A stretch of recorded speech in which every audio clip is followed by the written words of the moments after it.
From sharks to giant chickens, here's the ultimate countdown of the absolute worst disasters to ever strike every Family Guy character. Brian and Stewie traveled to the 1600s, caused some chaos in Jamestown, and barely made it back. After the trip, Stewie realized the time machine was too risky. He destroyed it for good. This time machine has almost killed us 100 times, Brian. And yesterday was just too close a call. So I've decided to get rid of it before something irreparable happens. But Stewie, your time machine, it's like your crowning achievement. Because apparently risking death 100 times counts as a great accomplishment in Stewie's book. Then came the moment no one saw coming. Brian was outside the house, setting up a street hockey net when a car suddenly sped down the road and hit him. Brian, look out! Oh my God! Brian!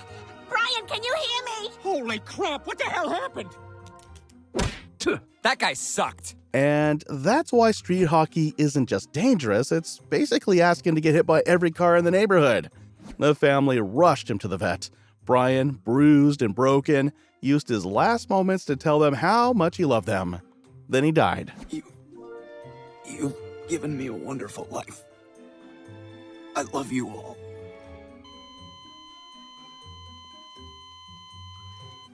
I'm sorry. He's gone. Because nothing screams cartoon tragedy like your talking dog giving his last heartfelt speech before dying. The Griffins were crushed. The episode showed them mourning him, holding a funeral, and trying to move on. Thank you, everyone, for coming today.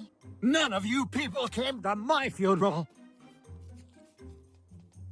I know Peter wanted to say a few words. And somehow, Peter talking at a funeral makes everything 10 times more awkward and painful to watch. Another time, when Stewie and Brian get stuck inside the bank vault, Stewie was more concerned about his diaper rash. Well, I can't be in a soiled diaper until tomorrow, Brian. We both know that. I'll get a rash, which could lead to an infection if left like this. All right, fine. I'll take the diaper off. Because in Stewie's world, avoiding a diaper rash is somehow more urgent than escaping a locked vault. Then comes the real horror. Stewie looks Brian dead in the eye and demands something worse than death. A full diaper cleanup by mouth. Ugh. So what I would need you to do is eat what's in my diaper, lick the diaper clean, and then put the diaper back on me. Yes, this is officially the grossest, most stomach-churning thing a cartoon dog has ever been asked to do. Brian, completely over it, slaps Stewie. Stewie cries, Brian feels guilty, and does the unthinkable. He starts licking the diaper. Yes, that diaper. Stewie pukes, Brian, now totally broken, eats that too. Got some dessert for you. You gotta be kidding me. Come on, it's throw up. You like throw up. I do like throw up. Because apparently in this universe, vomiting into a dessert bowl is considered a bonding moment and totally normal behavior.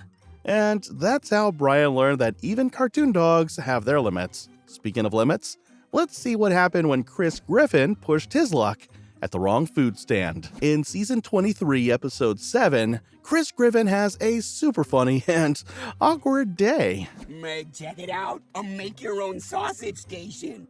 Are you supposed to be touching that? They look like little poops. Because, of course, Chris's first instinct is to comment on how gross everything looks. Like anyone needed his expert opinion. He ends up at a make-your-own-sausage stand and somehow he gets turned into a sausage himself. Feeling trapped and panicked, he calls out to Meg for help, hoping she can save him. You must make me whole again. Never mind.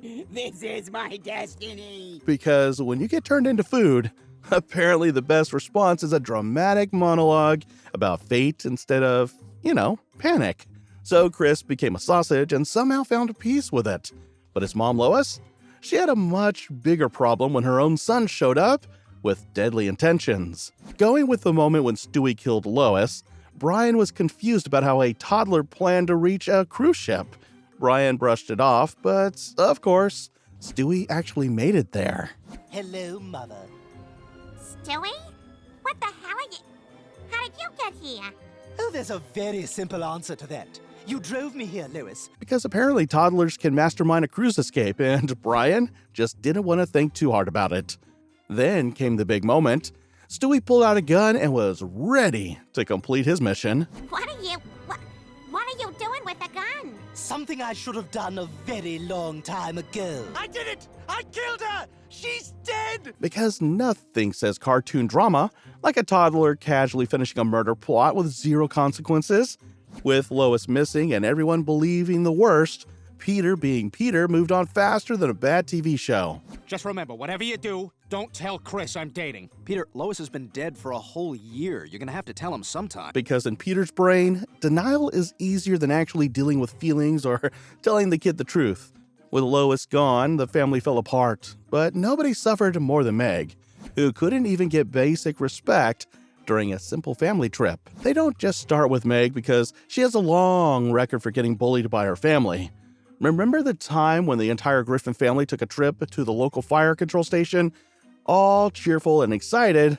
Well, almost all. Oh, Stewie, how exciting. Your first visit to a real fire station. Yeah, you kids always love your first trip to the fire station. Because apparently everyone's first trip to a fire station is life-changing. Except Meg, of course. As Meg stood silently, clearly not feeling the fun, Peter suddenly remembered they'd been there before.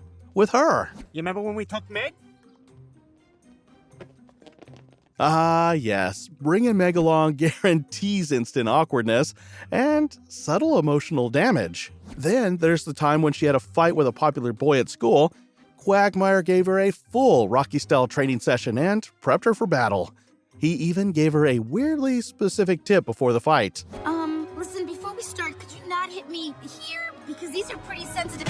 Because in Quagmire's infinite wisdom, apparently giving a safety warning mid-training somehow makes him a responsible coach. Good luck surviving, Meg. As expected, Meg started getting completely destroyed. So she switched tactics and kissed Mike mid-fight. Your kiss is definitely not on my list. He's older.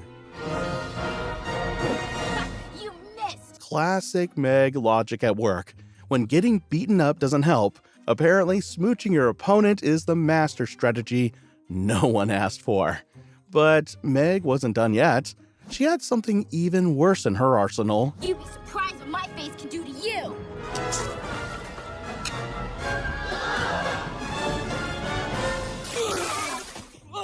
What's your problem, dude? You've got major issues. Because who knew Meg's face could actually become a weapon capable of shocking and terrifying her attacker? And somehow, it worked. All right, you little bitch. It's time to end this thing. Yeah, it is. Oh my gosh! Meg won! And miraculously, against every expectation and logic, Meg pulls off a victory that leaves everyone, including her own brain, completely stunned. At least Meg won her fight, even if it was weird. Her dad, Peter, on the other hand, was about to discover that family secrets can tackle you harder than any opponent. Moving on to the next part where Lois found something surprising. A letter. And not just any letter, it was from Peter's sister. Yep, Peter has a sister. Who knew? What? You've got a sister, Dad? How come we've never met her? Is she a prim and proper aunt or a big fat dirty ant? Because apparently, Peter's family tree is full of hidden surprises, and Meg has to ask the obvious questions no one else dared to mention. Fast forward to Thanksgiving, everyone was stuffing their faces like they hadn't seen food in days. Then the doorbell rang. Lois guessed it was Aunt Karen, and Meg, desperate for some kind of attention, ran to open it. And Karen? And you must be Meg. Do that to me! Because naturally, Meg jumping for attention is the perfect way to introduce yourself to a new family member. Subtlety is overrated anyway. Later that day, during a casual game of backyard football, Aunt Karen tackled Peter like she was auditioning for the NFL. She walked away like a champ while Peter lay there gasping and trying to act tough. That's his stutter. And whenever he stutters, he usually pees his pants. No, I don't. Because nothing says embarrassment like a grown man trying to look cool after being flattened by his own sister. But his baby son Stewie was dealing with his own nightmare, and it all started with one creepy mall visit. Stewie went to the mall with Meg to meet Santa. He was expecting fun, but when he looked at Santa up close, he felt something was very wrong. Santa looked creepy, not friendly. What's wrong, little boy? Don't be scared of Santa. Come on, Stewie, it's okay. Because nothing says holiday cheer like a Santa who looks like he moonlights in horror movies instead of giving presents. To make it worse, Meg sat on Santa's lap and started enjoying it way too much. He loves unconditionally, and he makes everyone feel so... Meg, what are you doing? You look like Mom when she sits on the washing machine. Because Meg, somehow turning a Santa visit into a full-on drama scene is peak family chaos. As always. That night, Stewie couldn't sleep. He was haunted by what he saw.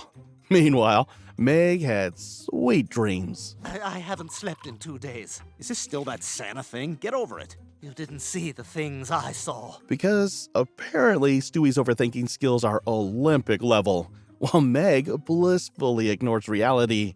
He showed Brian a picture to prove something was wrong with Santa. Just look at the picture. Wow. Okay. Stewie, I think I know what happened. Because showing proof of creepy behavior to a dog somehow makes everything totally normal and believable. But Meg didn't care. She dragged Stewie back to Santa for more fun. Oh, I've got to hide. How did she find me? That's my best hiding spot. No! Because in Meg's world, personal space and caution are completely optional. Fun always comes first. Back at Santa's lap, Meg told him to bounce harder. The itsy bitsy spider went up the water spout. Wait, this isn't working. Because apparently in Meg's imagination, holiday chaos requires full participation from an unsuspecting mall Santa. Stewie survived his Santa horror story, but Bonnie Swanson was about to face something much worse. The truth about her marriage. Joe meets Nora, the new officer. She gets way too comfortable and, of course, does the most shocking thing possible. Hey, Officer Swanson? Yeah. You know how they say never meet your heroes? Well, they don't say anything about kissing them. Whoa! Wow. Because apparently meeting your workplace crush is the perfect time to skip boundaries entirely. Classic Joe. Joe being Joe tells Peter and Quagmire about the kiss, and Quagmire, naturally, pushes him to make even worse decisions. Well, under normal circumstances, you'd be right to say that, but in this case, cheating would be the only fair thing. What? What are you talking about? Come on, didn't Bonnie have that affair in Paris? I don't want to talk about that. Because in Quagmire's world, encouraging moral disasters is just part of Friendship 101. Good luck, Joe. At his birthday party, Joe finally comes clean and admits what he did. But of course, Peter's there to ruin the mood. I thought I would feel better after I slept with Nora, but I don't. I just feel really guilty. And I'm not mad at Bonnie anymore, I'm just mad at myself. Guys, am I the only one who thinks it's weird talking about Joe cheating on Bonnie in front of their baby? Because nothing says family bonding like openly discussing infidelity while a baby is listening. Bonnie overhears Joe's confession through the baby monitor and confronts him. Joe, as expected, throws out the lamest excuse ever. Because who doesn't want to play the misunderstood husband card, right? Well, how do you think I felt when I found out you slept with that French guy, huh? I never slept with Francois. What? Yeah, but Peter said... Because apparently it's easier to deny reality than actually own up to mistakes. Classic Joe logic. Bonnie, fed up, decides it's time to go. And Joe's like... I want a divorce! You got it! So it's really over, huh? After all these years? I'm afraid so, but let's be honest, Peter. Bonnie and I seem to have grown apart. Boy, I never would have seen this day coming when we first met. Because in Joe's world, the end of a marriage is suddenly a philosophical discussion instead of, accepting responsibility. So Bonnie left after years of lies and cheating, but Joe's problems were just getting started, and his friends were about to make everything 10 times worse. Joe heads to the bar thinking he's about to become the life of the party, but Peter and his crew? You guys, we are so doing that bull run. Buying the tickets as we speak. Oh, we can't tell Joe. Of course not, he'll be dead weight. You can't do a bull run with a guy in a wheelchair. Yeah, this is for athletes. Because obviously, nothing says fun day out like excluding your paralyzed friend for fear he'll slow down the chaos. The guys lie to Joe, saying they're going to a chef competition. but it's obvious he'll figure it out. Joe shows up, already suspicious and ready to crash their plans. It's all fun until chaos unfolds. Look, Joe, we didn't want to tell you, but we're going to the seriously wicked bull run. We didn't invite you because we didn't think you could keep up. Because lying to your best friend is totally fine, as long as the disaster is extra entertaining. So the race starts, everyone's running for their lives. Peter and Cleveland already questioning their life choices, but Joe's living his best life, making them look like amateurs. Oh, this is amazing! I told you guys I could do it! Because naturally, Joe shines when everyone else is panicking, proving wheelchair physics are apparently no obstacle to chaos. A beer cap hits the road and chaos erupts. Peter shouts, "Watch out!" But Joe's already ahead, until his wheelchair folds, sending him crashing. Then bam! Charging bulls turn the disaster into real pain and regret. You alright? I can't feel anything below my neck. I can't move a muscle, guys. Oh my God! Joe's completely paralyzed! Because apparently the bull run is less about fun and more about creating a lifelong hospital trip for your friend. At the hospital, Joe's looking at the doctor like, "So, am I really paralyzed?" Because, of course, he just had to go there. Maybe not the best time for some casual chit-chat. The doctor, however, drops the bomb. And yes, Mr. Swanson has lost all movement and will require around-the-clock care. Most of it disgusting. Because when life gives you a wheelchair, the universe decides it's also giving full-time nightmare care. After Bonnie left Joe, leaving him completely paralyzed, Peter couldn't figure out what Joe was trying to point at. Look, guys, I don't want to be a burden to anyone. You go ahead and live your lives. I'll be fine. Because Joe's version of being fine involves ignoring reality while Peter continues to be hopelessly clueless. Joe went from bad to completely paralyzed. Meanwhile, TV newsman Tom Tucker was facing his own disaster, getting replaced and losing everything he worked for. Tom Tucker goes through a really tough time. His news station wants to replace him with a younger, more popular reporter named Dallas Portland. Yes, quite an ordeal for Quahog's Peter Griffin. So, Mr. Griffin, you were going around in circles for 12 hours. Are you suffering any ill effects from the centrifugal force? The wind on my skin is like knives. Because, it seems, spinning in circles for half a day is now considered a major news story worthy of expert analysis. Tom feels sad and hopeless. He thinks his career is over and wonders if he even has a future. Tom Tucker? What are you doing here? Getting out of that windstorm that screwed up my hair and loosened my tie, but also trying to forget how mad I am at Dallas Portland. You and me both, pal. That Dallas guy sucks. Because nothing restores faith in humanity like complaining about a younger rival while your hair looks like a tornado hit it. Peter also tries to cheer Tom up by giving him funny advice on how to be young again. He tells him to act more energetic, dress flashier, and even use silly modern slang. And I'm T-Homie with the news in your mouth! What the hell's he doing? He's crushing it. Okay, Tom. Because apparently, adopting street slang and acting ridiculous is the secret formula to staying relevant in broadcast journalism. Of course, Peter's tips are ridiculous and over the top, but they work in a weird way. Tom starts to feel more confident. He realizes that even though he's not young anymore, he can still be a great reporter. What's wrong with you, Dallas? Never seen a guy so young and cool before? Because nothing screams career revival like mocking your younger competition on live TV while fully embracing absurdity. And that gets him fired from his job. Everyone saw what I did. And besides, I can't do anything else. I was born to be a newsman. This just out, me! Because apparently being overconfident and chaotic is the fastest way to lose credibility in news broadcasting. Feeling desperate, Tom goes to the rooftop of his office building. He stands there, thinking about jumping. He feels worthless and alone. Sorry I let you down, Tom. Oh my God! Look! Up on the roof! Holy crap! Doritos Tacos is only for a limited time? Nothing says existential crisis like fast food advertising breaking in at the worst possible moment. Just as things seem darkest, Peter shows up. But Peter has to think fast because Dallas Portland is also coming to cover the story. Hey, Tom, the camera's gonna be on you in a second. Before you jump, could you just hand me this microphone? Like you're passing me the torch? What the hell are you doing here? Because in Peter's universe, saving someone's life requires improvisation, sarcasm, and total chaos all at once. Peter comes up with a clever plan.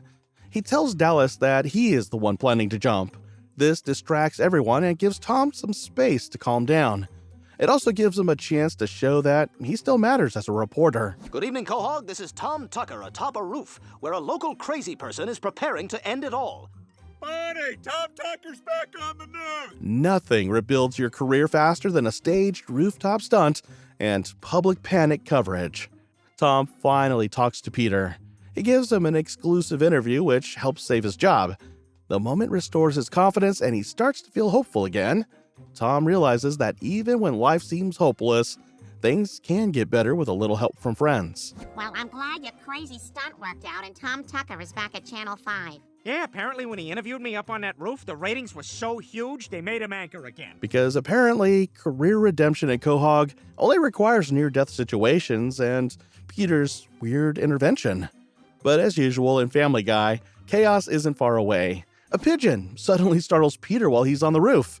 The scene is funny in a dark Family Guy kind of way, but it doesn't hurt the story's message. Not really. You got it. If that's what the most trusted newsman in Quahog wants. Hey, pigeon! Because in Quahog, even the most dramatic life lessons are punctuated by random bird attacks and slapstick disaster. Tom got his job back, but it took a crazy stunt to do it. Rich guy Carter Pewterschmidt was about to learn that sometimes getting shot in the head can actually make you a better person. Carter Pewterschmidt has one of the worst days of his life. It all starts when Lois gets a birthday gift from her dad, a gun.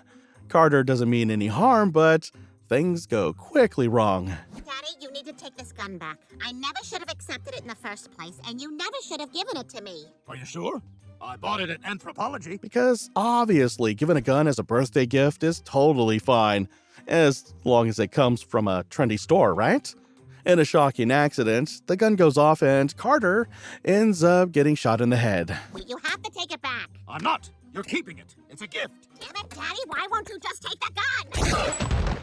Oh my God! Daddy, I'm so sorry. Oh, it can't be too serious. Because nothing says family bonding like arguing over ownership of a gun moments before a disaster. Suddenly, the tough, rich, and ruthless Carter is in a coma, completely helpless. Oh, poor Daddy. You know what? We're gonna bring him home with us and take care of him until he's 100%. Because when your billionaire dad is in a coma, the only logical plan is to smother him with kindness and pretend life is normal.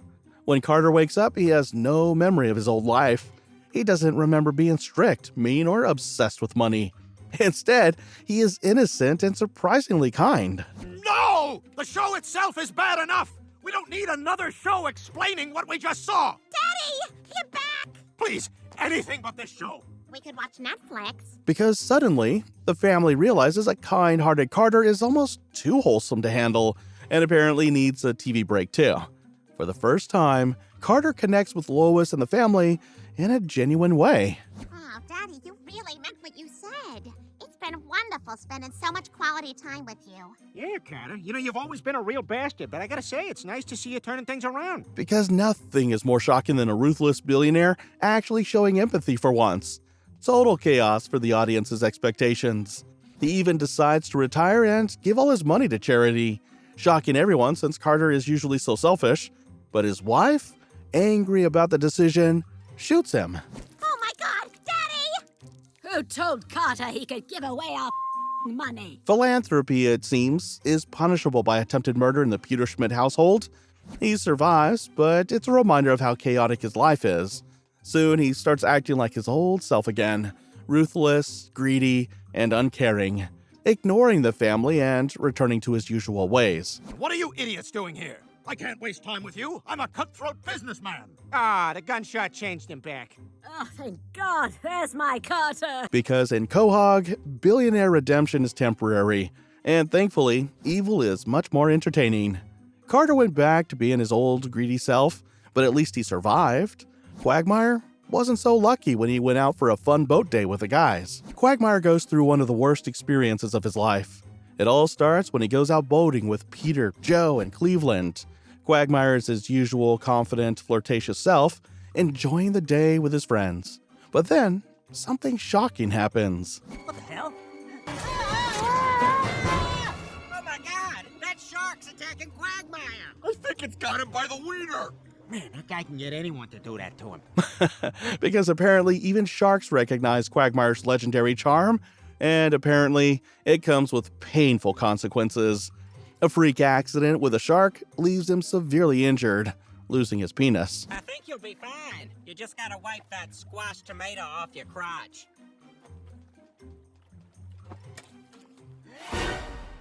Oh my god, Quagmire lost his penis! All right, we gotta let all the other boats know. Nothing says crisis control like casually announcing your friend's major injury to everyone on the water. This is a huge blow to Quagmire. He's always been proud of his manhood and his reputation as a ladies' man. So suddenly losing this part of himself hits him hard. Well, Mr. Quagmire, you've had quite the nasty shark attack. Luckily, you'll be okay. But you're going to have to learn to live without a penis. Or will you? Oh, what's this? Is it your penis? Nah, I'm just fooling. I play that with my penisless patients to lighten the mood. Because apparently humor involving sensitive body parts is the preferred medical advice in Quahog hospitals, he feels devastated, embarrassed, and unsure of who he is anymore. The injury shakes his confidence and makes him question his identity and masculinity. Look, I appreciate what you're trying to do, guys, but this is a disaster. You don't understand what that penis meant to me. We did everything together. Absolutely everything. Because nothing builds character like mourning the loss of the most infamous part of your anatomy in front of your best friends. Trying to cope, Quagmire turns to ventriloquism, using it as a way to express his feelings and distract himself from the pain. I just came by to thank you for giving me the kick in the pants I needed to stop feeling sorry for myself and embrace my new life. I farted. As a result, I've rediscovered an old hobby I used to love as a kid. Ventriloquism. Because apparently losing your manhood is the perfect excuse to embrace childhood hobbies and fart theatrics simultaneously. Quagmire lost his most prized possession to a shark attack, but even that wasn't as weird as what happened when Meg started dating the giant chicken's son. Moving along to the next one, where Meg falls in love with the giant chicken's son. Turns out the chicken guy actually liked her. Either he had no standards or Meg was just lucky this once. I like you. You don't try very hard. Oh, I'm trying very hard. Because apparently, low effort is enough to win over a giant chicken's heart. Meg finally found someone who matches her vibe. They started spending more time together. Somehow, their taste in music was the same. It was like a weird little barnyard love story unfolding. I really like spending time with you. You're so spontaneous. I really like you too. And I'm sorry for that fart you're gonna smell. Because nothing says romance like admitting to impending bodily functions in the middle of your first dates. Even though Meg and Chicken had something going on, the audience didn't care. Their favorite was the cow. So Meg and Chicken got booted off the show in the most dramatic farm-style way possible. Pig and chicken, turn in your hay and head to the slaughterhouse. Because apparently, reality TV and Quahog rewards bovine charm over actual chemistry. Meg's love life isn't exactly audience-approved. After the show ended, Meg and the chicken revealed their real faces. Chicken really liked Meg even without the pig costume. Meg was touched. Then she asked to see his face and promised looks didn't matter. That's good because I'm a chicken. My name is Nugget. Because falling for a literal chicken is apparently the kind of true love Quahog encourages, defying all reason. Later, Meg got all dressed up to meet her new boyfriend. When her family asked where she was going, she acted super casual, as if they wouldn't figure it out. I have a date. With who? Nobody you know. See you later. She's dating again? Because casually announcing a secret barnyard romance is totally believable when your family already assumes the worst. Eventually, Meg decided it was time to tell her dad who she was dating. Small problem. Her boyfriend, Nugget, was the son of Peter's mortal enemy, the giant chicken. Dad, this is my boyfriend Nugget. His father is the giant chicken. That's it, young lady. No peacock for a month. Because in Quahog, dating the son of your dad's arch nemesis is apparently punishable by suspension from conversation privileges. Peter obviously wasn't on board with this feathered Romeo, so Meg made a big decision and said she was moving in with her chicken boyfriend. I'm moving in with him. You know what the British are gonna call this? Megxit. They're a clever little island. Meg, please don't go. You're my only daughter, and I can't imagine living without you. Because apparently international politics now apply to your teenage daughter dating a giant chicken. Missing his daughter, Peter decided to visit the giant chicken's house with his friends. Even Joe rolled up, ready to bring Meg back. I mean it. We all miss you, and my heavy lady's rolling into it. Probably the aunt who likes to have fun. Wow, her face got red quick. Because nothing says serious family intervention like awkwardly commenting on random people at the chicken mansion. Meg, meanwhile, was eating grains like a barn animal at her new boyfriend's place. Nugget told her how happy he was she had moved in. But I couldn't help feel a little sorry for my dad at the bowling alley. He bowled with the lane guards up. Because apparently, true love is compatible with both grain munching and minor guilt about your dad. Then, the giant chicken started mocking Peter, and surprisingly, Meg stood up for her dad. Turns out she did have some loyalty after all. He just has his own way of doing things. Yeah, the wrong way. Honey? No, she knows. That's why she left. No, I left because I love your son, not because I hate my dad. Because defending your dad while dating the enemy's son is apparently a delicate balance of morality and barnyard diplomacy. But of course, the giant chicken couldn't handle Meg defending her dad. He gave her a weird farm-style ultimatum. Hate Peter or leave. An ultimatum. You're just like him. What did you say? You're just like him. Wait, I can't hit you. You're a girl. Because in Quahog, family drama escalates into literal headbutting threats with farm-themed insults. Meg had enough. She grabbed the giant chicken's head, just casually carrying a decapitated head, and returned home. Oh, Meg, I'm so happy you realized your place is here at home with your father. It really wasn't that. It's just all my stuff is here. Because nothing says home sweet home like returning from a violent farm showdown carrying a giant chicken's head like groceries. The giant chicken lost his head over family drama, but for one unlucky walking juice jug, the end came much faster and messier. In Family Guy Season 9, there's a short, totally ridiculous cutaway gag with a giant walking juice jug. The jug is huge and acts like a person just strolling around like nothing is wrong. Suddenly, evil Stewie appears, his usual mischievous, chaotic self. Without warning, he kicks the jug, smashing it into pieces. The juice spills everywhere, and in classic Family Guy humor, Stewie licks the juice off the ground like it's some kind of treat. Oh no! Oh no! Oh no! Oh yeah! Oh yeah! Because nothing says dark humor like Stewie destroying a giant juice jug and treating the mess like a gourmet snack. Classic Quahog logic. That was a wild ride through the absolute worst moments in every Family Guy character's life. From tragic mishaps to chaotic disasters and bizarre misadventures. Don't miss out. Watch the episodes linked here, relive the chaos, and see who survived Quahog's madness.